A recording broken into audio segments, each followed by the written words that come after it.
ओम श्री गणेशाय नमः। ओम श्री गणेशाय नमः। ओम श्री गणेशाय नमः। देवियों, सज्जनों, साथियों, दोस्तों, भक्तों, सभी को मेरा नमस्कार। कथा प्रारंभ करते हैं।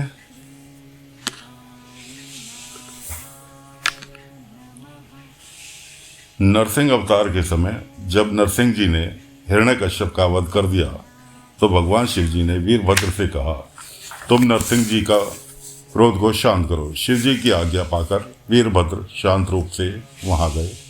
वे श्री हरि से बोले, हे माधव, अपने संसार की भलाई के लिए और सुख शांति हेतु अवतार ग्रहण किया है। आप अविनाशी तथा सबके पालनहार हैं। आपने नरसिंह रूप में पृथ्वी का उद्धार करने के लिए हिरण्यकश्यप को मारा। आपने जिस कार्य के लिए अवतार लिया है वह पूरा हो गया है, इसलिए आप अपना रौद्र रूप शांत कीजिए। वीरभद्र की बात सुनकर वे क्रोध में ही बोले, तुम यहाँ से चले जाओ। मैं अब इस चराचर जगत का सर्वनाश करके ही छोड़ूंगा। यहाँ पर जब सब जगह मेरा ही शासन है, मुझ पर किसी का शासन नहीं है। मैं संहार करता हूँ। मैं सभी शक्तियों का स्वामी हूँ। विष्णु जी की अहंकार युक्त वाणी को सुनकर वीरभद्र भी क्रोध में भर गया। वह बोला, क्या आप संसार के संहार करता शिव जी को नहीं जानते? मैं आपके हित के लिए ही शिव जी के कहने पर यहाँ आया हूँ, परंतु ऐसा प्रतीत होता है कि तुम उनका तत्व न समझकर अहंकारवश ऐसा कह रहे हो। इसलिए ही हे हरि, तुम शिव जी के अधीन हो। इस दैत्य को भी भगवान शिव की शक्ति से ही मारा है। दक्ष के यज्ञ में मैंने ही तुम्हारा सिर काटा था। तुम्हारे पुत्र ब्रह्मा का 5वां सिर का विच्छेदन मैंने ही काटा है, जो अब तक दोबारा नहीं जमा। क्या इन सब बातों को तुम भूल गए? यह आदि से अंत तक इस संसार में शिव जी की ही शक्ति फैली हुई है। हे नरसिंह, अब तुम अपना रूप शांत करो, नहीं तो मेरे क्रोध का वज्र अब तुम पर फूट पड़ेगा। जब वीरभद्र ने ऐसा कहा तो नरसिंह उस पर झपट पड़े। इससे आकाश में व्याप्त शिव जी का कठिन तेज सर्वत्र फैल गया। वीरभद्र ने नरसिंह को अपनी भुजाओं में इस प्रकार जकड़ लिया कि वे अत्यंत व्याकुल होकर छटपटाने लगे। तब वीरभद्र नरसिंह को लेकर आकाश में उड़ गए और भगवान शिव जी के वृषभ के नीचे डाल दिया। भगवान विष्णु छटपटाने लगे। देवता और ऋषि मुनियों ने शिव जी की स्तुति की। श्री हरि का शरीर क्षीण हो गया। उनका सारा तेज वीरभद्र में लीन हो गया। देवताओं की स्तुति सुनकर भगवान शंकर बोले, आप घबराओ नहीं, इससे इसकी महत्ता कम नहीं होगी। तब तक पक्षीराज शरभ यह कहकर श्री हरि के शरीर को लेकर पर्वत पर चले गए। तभी भगवान शंकर नरसिंह जी के चर्म को धारण करने लगे और मुंडमाला में उनका मुख भी सम्मिलित कर लिया। समस्त देवता श्री हरि सहित शिव जी की स्तुति करके अपने अपने धामों को चले गए। एक अवतार में श्री हरि ने विश्वानर के यहाँ अवतार ग्रहण किया था। एक पुरानी कहानी के अनुसार नर्मदा नदी के तट पर नरमपुर नगर स्थित है। वहाँ पर शिव भक्त विश्वानर नाम के मुनि रहते थे। वे संपूर्ण शास्त्रों के ज्ञाता और शिव चरणों के श्रद्धालु तथा लोकाचार में चतुर थे। उनका विवाह श्युतिष्ठमती नामक कन्या से हुआ। उनकी पत्नी ने उनकी मन लगाकर खूब सेवा की। मुनि ने अपनी पत्नी को उसी सेवा से प्रसन्न होकर वर मांगने को कहा। पत्नी बोली, मुझे शिव जी के समान पुत्र चाहिए। मुनि विश्वानर ने पत्नी को कहा, इस वरदान के लिए मैं भगवान शिव जी की तपस्या करूंगा और उनसे वरदान पाकर तुम्हारी इच्छा को पूर्ण करूंगा। तुम्हारी इच्छा अवश्य पूरी होगी। मुनि विश्वानर काशी नगरी में मणिकर्णिका घाट पर तप करने लगे। 1 वर्ष तक तप करने के पश्चात 13वें माह में वे गंगा जी में स्नान करने के पश्चात लिंग की पूजा करने गए। उन्होंने वहां लिंग के मध्य में एक 8 वर्षीय बालक को देखा।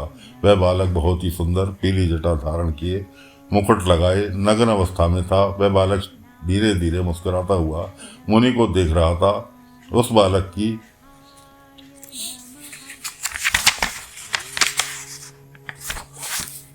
सुंदरता को देखकर मुनि के हर्ष की कोई सीमा न रही। उन्होंने रोमांचित होकर बालक को प्रणाम किया और उसकी स्तुति करने लगी। स्तुति करने पर बालक ने मुनिवर विश्वानर से कहा, हे मुनिवर, तुमने जो अपनी पत्नी मती के पुत्र का विचार किया है वह अवश्य पूर्ण होगा। मैं ही उनके गर्भ से जन्म लूंगा, मेरा नाम गृहपति होगा। इस प्रकार मुनि को वरदान देकर वह बालक अंतर्ध्यान हो गया। मुनि भी शिव जी का स्मरण करते हुए प्रसन्न मन से घर को चले आए। मुनि विश्वानर ने घर आकर अपनी पत्नी को सब समाचार सुनाए। समय आने पर उनकी पत्नी गर्भवती हो गई। शुभ लगन में, शुभ योग में चंद्रमा के समान सुंदर बालक का जन्म हुआ। अप्सराएं नृत्य करने लगी। भारद्वाज, वशिष्ठ, पुलह, आत्री, कत्यान, शंख, हिलाद, व्यास, अंगिरा, दक्ष, वाल्मीकि आदि ऋषि तथा मुनि कन्याएं विश्वानर मुनि के यहाँ शांति का पाठ करने पधारे, परंतु भारी महोत्सव मनाया गया। बालक का नाम गृहपति रखा गया। सभी जन शिव भक्त विश्वानर दंपति की प्रशंसा करने लगे। मुनि विश्वानर के समय समय पर उनके सब संस्कार किए और वेद व्यांग में पारंगत कर दिया। बालक की 9 वर्ष की आयु होने पर उसे देखने नारद जी पधारे। नारद जी ने बताया कि जी इस बालक को 12वें वर्ष में बिजली और अग्नि से भय है। नारद जी की बातों को सुनकर मुनि विश्वानर और पत्नी शुचिष्मति को महान दुख हुआ और दोनों रोने लगे। माता पिता को रोता देखकर बालक गृहपति ने उनसे रोने का कारण पूछा। इस पर बालक बोला, हे माता पिता, आपके चरणों में प्रताप से मुझे कोई विघ्न तो क्या काल भी नहीं मार सकता।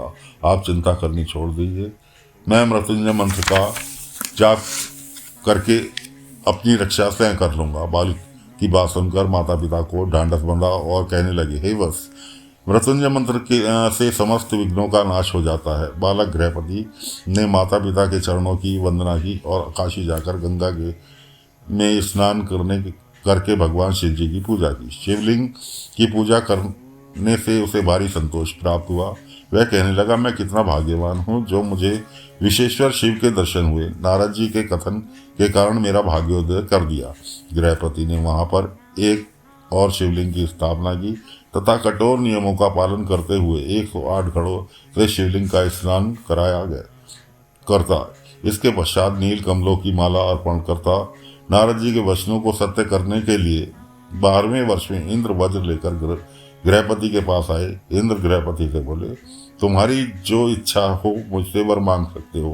परंतु गृहपति ने मधुरवाणी में उनकी स्तुति करते हुए कहा, मुझे आपसे वरदान नहीं लेना है, मैं तो केवल शिवजी से वरदान प्राप्त करूंगा। इंद्र ने कहा, शिवजी मेरे से बढ़कर नहीं है, तुम लड़कपन छोड़कर वरदान मांग लो, क्योंकि मैं सब देवताओं का स्वामी हूँ, अतः अतिशीघ्रतापूर्वक पर मांग लो। बालक गृहपति ने कहा, मैं केवल शिवजी से ही वरदान चाहता हूँ। इस पर इंद्र उसे वज्र से डराया। बालक बिजली से युक्त वज्र को देखकर मूर्छित हो गया। बालक के मूर्छित होते ही भगवान शंकर पार्वती सहित वहां पर प्रकट हो गए। उन्होंने अपने स्पर्श से बालक को गृहपति को सचेत किया और बोले, डरो मत, इंद्र को तुम्हारी परीक्षा लेने के लिए मैंने ही भेजा था। तुम मेरे भक्त होने के कारण तुम्हारा कोई बाल भी बांका नहीं कर सकता। तुम्हारे द्वारा स्थापित शिवलिंग के तेज से कोई भी ठहर नहीं सकता। ये अग्निश्वर महादेव सदैव बिजली और अग्नि से रक्षा करते रहेंगे। इतना कहकर भगवान शिव उस लिंग में अंतर्ध्यान हो गए। समुद्र मंथन के समय उससे विष निकलने पर भी देवता व राक्षस घबरा गए।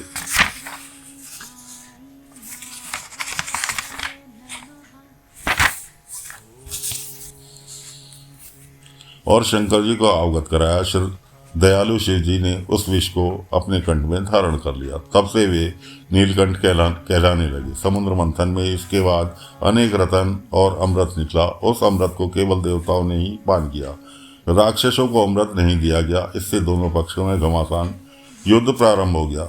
राहु के डर से चंद्रमा शिव की शरण में पहुंच शिव जी ने चंद्रमा को अपने मस्तक पर धारण कर लिया। इस देव दानवों के युद्ध में अमृत पान करने के कारण देवता विजयी हुए। इससे देवों में भारी अहंकार हो गया। वे दैत्यों के बल को क्षुद्र मानकर अपने पराक्रम की प्रशंसा में लीन हो गए। उनका अहंकार दूर करने के उद्देश्य से शिव जी यक्ष का रूप धारण कर उसके पास आए। देवताओं ने से कहा, अब तुम यहाँ रुक कर क्या विचार कर रहे हो? सभी देवता गर्व से भरकर बोले, हमने दैत्यों को परास्त कर दिया है। हम विचार कर रहे हैं कि हमारे आगे दैत्यों का बल नगण्य है। इस पर यक्ष बने शिव जी ने कहा, तुम्हारा अभिमान झूठा है। मैं तुम्हें विजय दिलाने वाला कोई दूसरा है। तुम अपने प्रभु शिव शंकर को भूल गए हो। यदि तुम्हें अपने बल पर इतना ही अभिमान है तो मैं इस तिनके को यहाँ रोप देता हूँ, तुम इसे उखाड़ कर दिखा दो या अपने अस्त्र शस्त्रों से इसे काट दो। उनसे इतना कहकर यक्ष ने एक तिनका रोक दिया। विष्णु, इंद्र आदि सभी देवताओं ने अपने अपने अस्त्रों का प्रयोग किया, परंतु कोई भी सफल न हो सका। इसके बाद आकाशवाणी सुनाई दी कि ये देवताओं, तुम्हारे सम्मुख जो यक्ष खड़े हैं ये वास्तव में स्वयं भगवान भोलेनाथ हैं, जो तुम्हारे मिथ्या गर्व को नाश करने के लिए आए हैं। यह सुनकर सभी आश्चर्य में पड़ गए और यक्षेश्वर महादेव जी की स्तुति करने लगे। शिव जी के अवतारों में 10 अवतार प्रमुख माने जाते हैं। उनमें से पहला अवतार महाकाल का माना जाता है। महाकाल की शक्ति महाकाली है। दूसरा अवतार तारा का है, जो सेवकों को सुख देने वाली है। तीसरे अवतार का नाम भुवनेश्वर है, जो अभीष्ट फल प्रदान करने वाला है। इस अवतार की शक्ति बाला भुवनेश्वरी को माना जाता है। चौथा अवतार विदेश की शोषणी शक्ति है, जो भक्तों के शांति प्रदान करती है। 5वें अवतार का नाम भैरव है। उनकी भैरवी शक्ति उपासकों की मनोकामनाएं पूर्ण करती हैं। 6ठा अवतार छिन्नस्त माता है। 7वां अवतार शंभु का ध्रुमवान नामक अवतार है। इसकी धूमावती नामक शक्ति उपासकों को फल प्रदान करने वाली है। 8वां अवतार का नाम बगुलामुख है, जिसकी शक्ति बंगलामुखी है। 9वां अवतार का नाम मातंग है। इस अवतार की शक्ति मातंगी है। शिव जी के 10वें अवतार का नाम कमल है। इसकी शक्ति भुवनेश्वरी है।